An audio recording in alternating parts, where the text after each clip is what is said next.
السلام علیکم ورحمۃ اللہ وبرکاتہ۔ آج کا جو ہمارا موضوع ہے وہ ہے پیٹھا۔ عربی میں اس کو محدب، الفری الابیض اور الیکتین کہتے ہیں۔ فارسی میں کدو رومی، انگریزی میں اس کا نام وائٹ پمکن ہے۔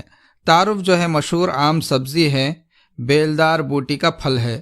یہ مدتوں تک خراب نہیں ہوتا۔ اس کا مربع، اچار، حلوہ بنانے کے لیے کام آتا ہے اور اس کی مٹھائی بھی بنائی جاتی ہے۔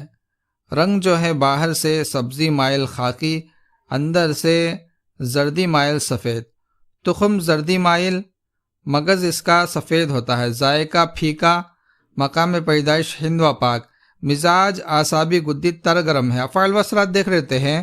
کیونکہ اعصابی گدی ہونے کی وجہ سے محرک اعصاب ہے، ہمارے نروس سسٹم کو ایکٹیو کرتا ہے۔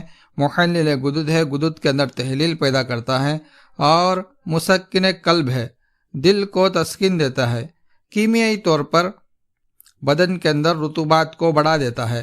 خواص دیکھ لیتے ہیں۔ مفرح و محرک قلب ہے، مسکن و مخرج حرارت ہے، مرتب ہے اور مدر بول ہے، غذائے دوا ہے۔ فوائد دیکھ لیتے ہیں۔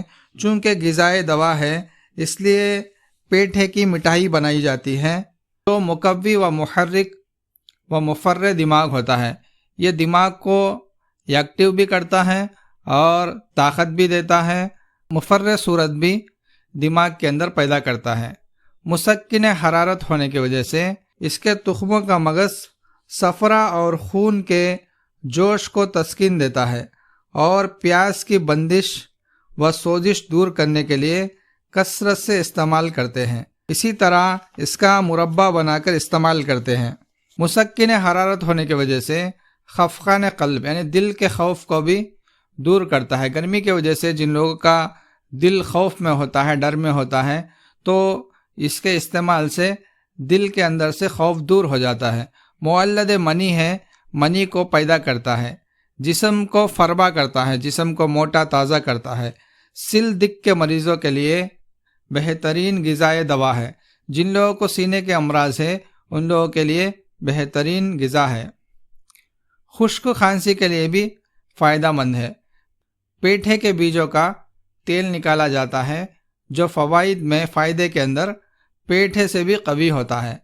کدو دانوں کو فنا کرنے کے لیے خاص کر کے اس کو 2 گرام کی مقدار میں کھلایا جائے یا پھر 2 گرام کی مقدار میں اس کا تیل، اگر اس کے بیجوں کا تیل پلایا جائے تو کدو دانے ہیں نا اندر مر جاتے ہیں، اور اس کے بعد کیسٹر آئل پلانے سے کدو دانے خارج بھی ہو جاتے ہیں۔ تو یہ ہے پیٹھے کے فائدے۔ ہمارے اس چینل کو سبسکرائب کریں اور دوسروں تک پہنچائیں۔ السلام علیکم ورحمۃ اللہ وبرکاتہ۔